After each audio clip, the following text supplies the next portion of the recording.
Hello again, everyone. Truck CB Sales here with a temp report for Joe in New York on this Galaxy DX 2547. Joe, got it ready to go for you, bud? We pulled out that dim light and put a wide angle bright LED in there for you so you can see the meter good. Got everything set up on you, tune alignment, transmit, receive, and it's ready to go.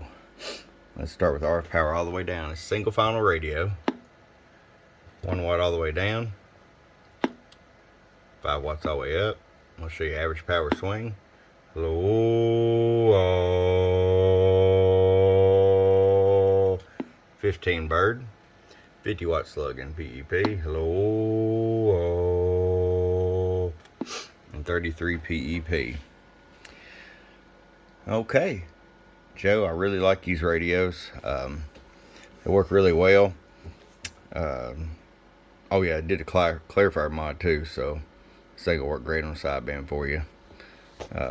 But anyways, they work really good into a little amplifier, clean, got a nice receiver. I think you're really going to enjoy this.